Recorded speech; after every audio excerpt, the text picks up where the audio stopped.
our adventure today actually starts at Gander Outdoors. Initially, we were just gonna make a quick stop in, and then we found out the store was 50% off.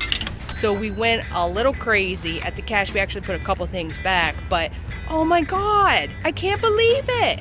These are some of the items that we picked up. 2 Dolomite 40-degree North Face bags, 35 bucks a pop, and a backpacker's thermocell for 20 bucks. Great finds unexpectedly. Amazing. Here we are at the head of the Yellow Trail. So let's set out. So a couple of the neat features about Sandridge State Forest is that it is the only place in Illinois where you can find cactus. So here you see the prickly pear cactus, and it grows wild throughout the forest system. So you have to be careful and pay attention to ankle level when you're hiking, or you will encounter this little guy.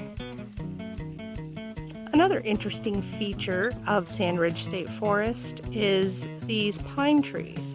So it is one of the very few places in Illinois where you can go camping with pine trees. Sandridge can be kind of a challenging hike. There's a couple reasons for that. Number one, it's sand. So when you step, you have a tendency to lose your footing and you kind of slip backwards.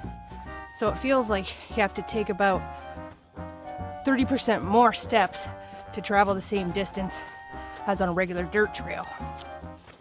The other reason that it's tough is there are no natural water sources within the state forest system.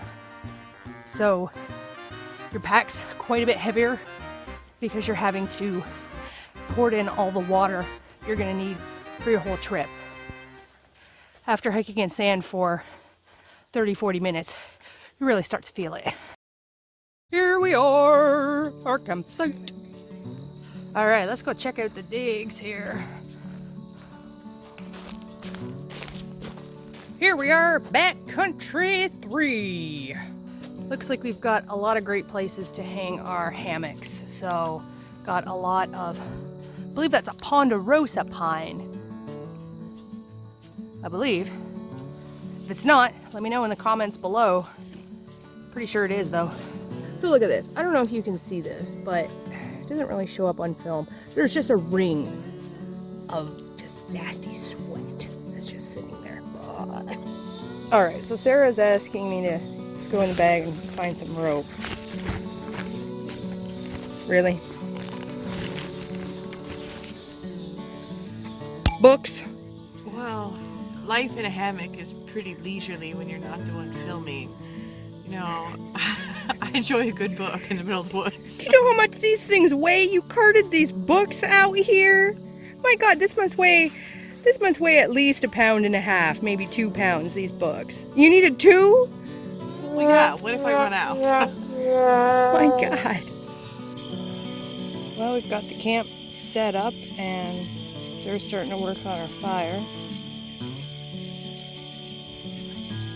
There we go. Got some flames now. This is the setup I'm using for my shelter. I'm using a Wise Owl hammock tarp, and I have a woods gathered end hammock. And I've also incorporated a bug net because you can see all the bugs flying around on the screen. It's pretty buggy out here. So we'll see how this system holds up. It's gonna rain tonight. We're expecting up to 3 inches, so it's gonna rain pretty heavy. So I'll let you guys know if I'm still dry come morning. Good morning, everybody. I slept really good in the hammock last night, and the tarp kept me nice and dry. It rained. It didn't rain as much as we thought it was going to rain, but it definitely worked and kept me dry. So the rain stopped. I think I'm gonna get out and make some breakfast. All right, we're packed up and we're ready to go. So we're gonna hit the trail. Reached one of the trail markers. Almost back. All right. So we are approaching the trailhead. We are almost there. It's been a great trip. We had a lot of fun times. It's always fun to sleep in a hammock.